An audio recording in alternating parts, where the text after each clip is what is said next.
السلام علیکم ورحمۃ اللہ وبرکاتہ۔ ناظرین، امید ہے کہ خیریت سے ہوں گے۔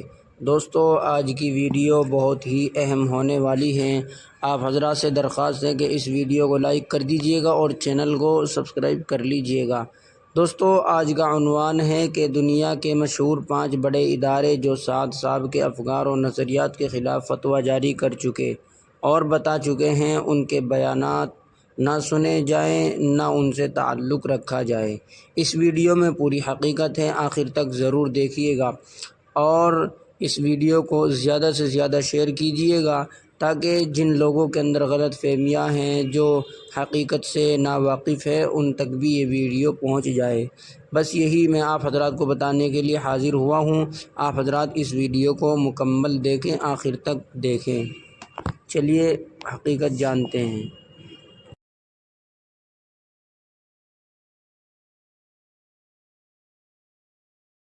میں اس وقت دنیا کے مشہور 5 بڑے اداروں کے فتاویٰ ہیں، یہ ایک ایک کر کے میں ذکر کر رہا ہوں اور انشاءاللہ اس ویڈیو کے ساتھ میں بھی یہ فتاویٰ آپ کو مل جائیں گے۔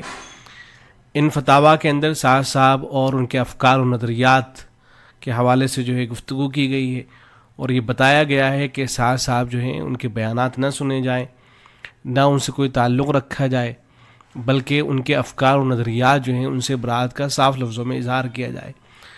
اس لیے کہ سعد صاحب سے بارہا یہ گزارش کی جا چکی ہے کہ آپ کے جو نظریات ہیں وہ صحیح نہیں ہیں، آپ کو ان سے برات کا اظہار کرنا چاہیے، رجوع کرنا چاہیے، آپ کے بیانات کے اندر اس طرح کی باتیں نہیں آنی چاہیے۔ تو بعض مرتبہ وہ کہہ دیتے ہیں کہ ٹھیک ہے میں رجوع کر رہا ہوں، لیکن پھر انہی باتوں کو دہرا رہے ہوتے ہیں، اور یہ سلسلہ ابھی بھی اسی طرح سے جاری ہے۔ ان کی طرف سے ابھی بھی جو تازہ بیانات آ رہے ہیں ان کے اندر وہی پرانی باتیں جن کے اوپر تنبیہ کی گئی کہ یہ باتیں صحیح نہیں ہیں، نہیں ہونی چاہیے، لیکن وہ ابھی بھی وہی باتیں دہرا رہے ہیں، وہی باتیں کر رہے ہیں۔ اب یہ سب کچھ سعد صاحب ہی کے ہاتھ میں، اور ابھی وہ حیات ہیں، زندہ ہیں۔ ان کے زندہ رہتے ہوئے اگر وہ معاملے کو ختم کرا لیتے ہیں اور یہ معاملہ یہیں ختم ہو جاتا ہے، بس ان کو اتنا کرنا ہے کہ وہ یہ کہہ دیں کہ میں اپنی تمام افکار جو اس طرح کے قرآن و سنت کے خلاف نظریات ہیں ان سے برات کا اظہار کر رہا ہوں، اور آئندہ کبھی اس طرح کی کوئی بات نہ دہرائیں، تو سارا مسئلہ جو ہے ختم ہو جائے گا۔ لیکن ان کے انتقال کے بعد بہت ممکن ہے کہ ان کی جو متبعین ہیں وہ ایک نئے نظریے کے ساتھ اور نئی تحریک کے ساتھ، نئی جماعت کے ساتھ ابھریں اور پھر امت مسلمہ کے اندر انتشار پیدا ہو۔ تو اللہ کرے کہ یہ مسئلہ ابھی ختم ہو جائے۔ بہرحال اس وقت ہمارے سامنے جو یہ فتاویٰ ہیں میں ان کو ذکر کر رہا ہوں۔ علماء اکرام سے گزارش ہے کہ وہ زیادہ سے زیادہ عوام کو سمجھانے کی کوشش کریں۔ عوام بیچاری چونکہ ایک بڑی تعداد اس طرح کی ہے کہ جو پہلے بعض حضرات تو مفاد پرست ہیں، ظاہر ہے ان کو تو آپ شاید سمجھانا اتنا آسان بھی نہ ہو، لیکن بعض حضرات وہ بھی ہیں جو مخلص ہیں اور تعلق رکھتے ہیں۔ اس بنیاد پر وہ تعلق رکھتے ہیں کہ بھئی پہلے ہماری گمراہی کے اندر زندگی گزر رہی تھی، ہمیں جو اصلاح کا راستہ ملا اور ہماری جو اصلاح ہوئی، ہم جو راہ راست پر آئے، تو اسی جماعت کے ذریعے سے آئے، اسی کے توسط سے، ان حضرات کی محنتوں سے جو ہے ہم راہ راست پر آئے، تو اس لیے وہ یہ سمجھتے ہیں کہ بھئی یہ لوگ غلط کیسے ہو سکتے ہیں۔ حالانکہ یہ کوئی ضابطے کی چیز نہیں۔ ماضی میں آپ نے دیکھا کہ بہت سے لوگ ایسے تھے جو مرزا غلام احمد قادیانی کے توسط سے راہ راست پر آئے تھے، تو ان کے ذہنوں کے اندر لمبے عرصے تک یہ خلجان رہا کہ بھئی ایسا آدمی جس کے ذریعے سے ہمیں ہدایت ملی، ایمان ملا، ایسے آدمی کے بارے میں یہ کیسے کہہ دیا جائے کہ یہ تو دائرہ اسلام سے خارج ہے، مسلمان ہی نہیں ہے۔ تو بڑا تردد رہا، لیکن پھر بعد میں بات ان کی سمجھ میں آئی کہ جو آدمی دین اسلام کی جڑوں کو کھوکھلا کرنے میں لگا ہوا ہے، تو اس کا اہل اسلام اور مسلمانوں سے کیا اس کا تعلق ہو سکتا ہے۔ تو اس لیے اگر سعد صاحب اسی روش پر قائم رہتے ہیں، اللہ نہ کرے، تو یہ بہت ہی خطرناک باتیں ہو جائیں گی۔ بعض رات جو ان کے متبعین ہیں وہ یہ کہہ دیا کرتے ہیں کہ ہمارے پاس بھی تو دلائل ہیں، جو سعد صاحب کہہ رہے ہیں وہ دلیل سے تو گفتگو کرتے ہیں، وہ بھی حدیث سناتے ہیں۔ تو بھائی حدیث تو ہر آدمی سنا رہا ہے آج کل، جتنے بھی فرقہ ضالہ سے متعلق آپ کو لوگ ملیں گے وہ سب آپ کو حدیث ہی سناتے ہوئے، قرآن کی آیتوں سے استدلال کرتے ہوئے ملیں گے، لیکن یہ دیکھا جائے گا کہ کیا وہ استدلال درست بھی ہے۔ اب سعد صاحب کی جو باتیں ہوتی ہیں، یہ مدرسے کے جو چھوٹے چھوٹے طالب علم ہوتے ہیں وہی آسانی سے بتا سکتے ہیں کہ ان کی افکار اور باتیں صحیح نہیں۔ بہرحال اس میں جو سب سے پہلے نمبر پر ہے اور سر فہرست ہے، یہ دارالعلوم دیوبند کا فتویٰ ہے۔ دارالعلوم دیوبند کا فتویٰ ابھی بھی دارالعلوم دیوبند کی ویب سائٹ پر موجود ہے۔ بہت سے حضرات اس سے یہ تاثر دینے کی کوشش کرتے ہیں کہ نہیں اب دارالعلوم دیوبند کا کوئی فتویٰ نہیں رہا ہے اور ویب سائٹ سے ختم کر دیا گیا ہے، اسے تو رجوع ہو گیا ہے. اس طرح کی کوئی بات نہیں ہے. دارالعلوم کی ویب سائٹ پر یہ فتویٰ ابھی بھی موجود ہے. اس میں صراحت کے ساتھ بہت طویل فتویٰ ہے، لیکن مختصراً جو باتیں لکھی گئی ہیں وہ یہ ہیں کہ مقرر صاحب کے ارسال کردہ بیانات از روی شرع درست نہیں ہے. ان بیانات کے بیشتر باتیں نصوص شریعہ سے خود ساختہ استنباط اور قرآن و حدیث اور سیرت صحابہ کی غلط یا مرجوح تشریحات پر مبنی ہے. ان جیسے بیانات کو آگے پھیلانا اور کسی بھی ذریعے سے نشر و اشاعت کرنا جائز نہیں ہے. مقرر صاحب پر ضروری ہے کہ اس طرح کے بیانات سے کلی اجتناب کریں، بیانات میں سلف صالحین اور ہمارے اکابر کی تشریحات کا اتباع کریں اور ان سے سر منہ انحراف کر کے انتشار و خلفشار کا باعث نہ بنے. یہی سلامتی کا راستہ ہے اور اس میں ہم سب کے لیے خیر ہے. جو حضرات دانستہ طور پر ان جیسے بیانات کی تعویلات کر رہے ہیں اور مقرر صاحب کا دفاع کر کے سیدھے سادھے عوام کو غلط رخ پر ڈال رہے ہیں، ان کا طرز عمل افسوسناک ہے، وہ عند اللہ جواب دہ ہوں گے. دارالعلوم دیوبند تبلیغ جماعت کا من حیث الجماع کبھی مخالف نہیں رہا. یہ ہمارے اکابر کی بنائی ہوئی ایک اہم دینی جماعت ہے اور دین کی نشر و اشاعت کا ایک مفید ذریعہ ہے. تو یہ تو دارالعلوم دیوبند کا فتویٰ ہے.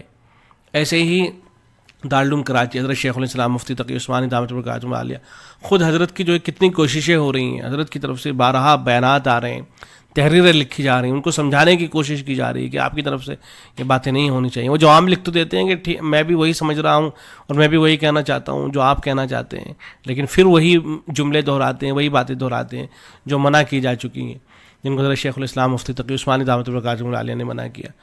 تو یہ جو دارالعلوم کراچی ہے، وہاں کا جو دارالافتاء ہے، ان حضرات سے سوال کیا گیا ہے. جو بات کہتے ہیں صاحب کہ ایمان کی تکمیل کا صرف ایک واحد سبب دعوت ہے، اس کے علاوہ اللہ کی قسم کوئی سبب ایمان کی تکمیل کا نہیں ہے.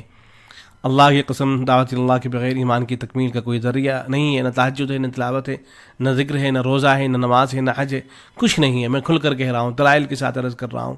انفرادی عبادات سے ایمان کی تکمیل نہیں ہوتی ہے. تو یہ جو اس طرح کی باتیں کیا کرتے ہیں، اور یہ باتیں انہوں نے ابھی بھی کر رہے ہیں، ایسا نہیں کہ ان باتوں کو چھوڑ دیا انہوں نے، ابھی بھی ایسی باتیں وہ کر رہے ہیں. بس یہ کہ الفاظ تھوڑے سے انہوں نے اب تبدیل کر لیے ہیں، لیکن ان باتوں کا حاصل یہی ہے، یہی باتیں وہ کر رہے ہیں. تو بہرحال جواب میں لکھا گیا کہ یہ باتیں جو ہے صحیح نہیں ہے.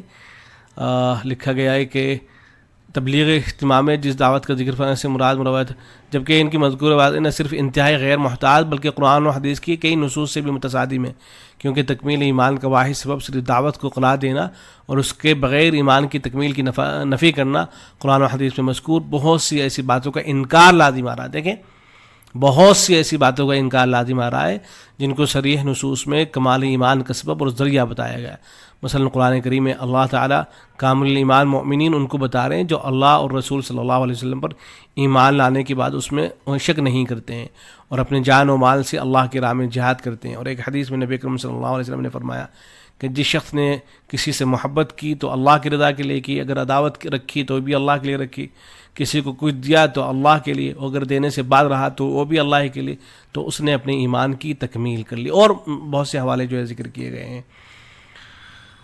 اور پھر ان حضرات نے بھی یہ بات دہرائی ہے کہ دعوت تبلیغ کا سلسلہ جو ہمارے بزرگوں نے شروع فرمایا وہ بہت مفید ہے اور اس کے ذریعے بھی آدمی اپنے ایمان و اعمال میں ترقی کر سکتا ہے، لیکن اس کی فضیلت و افادہ سوال میں مذکور الفاظ سے بیان کرنا ہرگز درست نہیں ہے، اس کی اصلاح ضروری ہے. اور پھر انہوں نے ایک اہم بات اس جانب توجہ دلائی ہے، جو بار بار یہ بات کہی جاتی ہے کہ یہ جو مخصوص طریقے سے تبلیغ جماعت میں جانا جو ہے اس کو یعنی تبلیغ جماعت سے جڑنا اس کو فرض جو سمجھ لیا گیا ہے، اس حوالے سے بھی توجہ دلائی گئی ہے. لکھا گیا ہے کہ تبلیغ جماعت کی مروجہ شکل میں دعوت و تبلیغ کا کام کرنا، جس میں ایک خاص ترتیب سے دعوت و تبلیغ کا کام ہوتا ہے جو معروف ہے، تو طریقہ بعد کے نیک صالح اور مخلص علماء اکرام نے وضع کیا ہے، جو بلا شک و شبہ امت کے لیے زمانے کے حالات کے لحاظ سے نہایت مفید اور نافع ہے. لیکن اس شکل میں تبلیغ نہ فرض ہے، نہ واجب ہے، نہ سنت ہے، نہ مستحب ہے. دیکھیں کتنی صراحت کے ساتھ ان حضرات نے لکھا ہے، بلکہ زیادہ سے زیادہ مباح ہے. مباح ہونے کا مطلب یہ کہ جائز ہے زیادہ زیادہ، یعنی اس خاص اور معروف ترتیب کے ساتھ تبلیغ کے ثواب میں اضافے کا اعتقاد رکھنا درست نہیں ہے. یعنی یہ سمجھنا کہ اگر ہم تبلیغ میں جائیں گے، تبلیغ جماعت میں جائیں گے تو ہمیں زیادہ ثواب ملے گا، اور اگر کسی دوسرے طریقے سے کوئی آدمی تبلیغ کر لیتا ہے تو اسے کم ثواب ملے گا.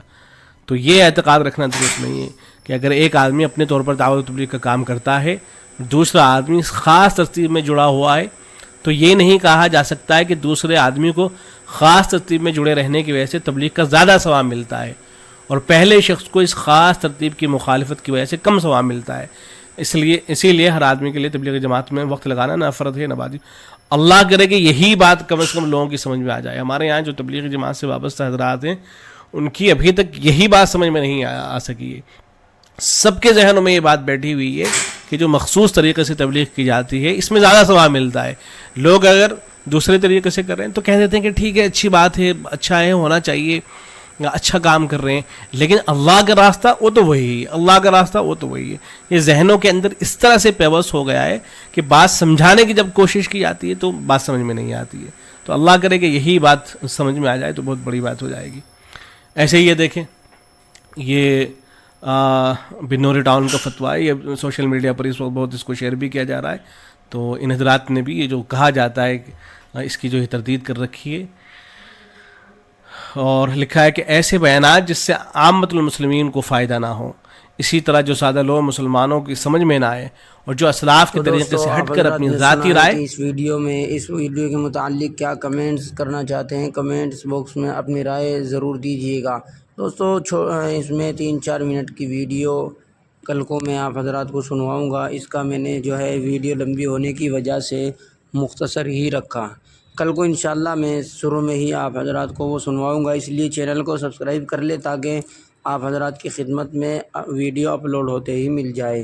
اس کا دوسرا پارٹ بھی آپ حضرات کی خدمت میں حاضر ہو جائے گا، تو اس ویڈیو کو زیادہ سے زیادہ شیئر کیجیے گا۔ السلام علیکم ورحمۃ اللہ وبرکاتہ۔ وعلیکم السلام ورحمۃ اللہ۔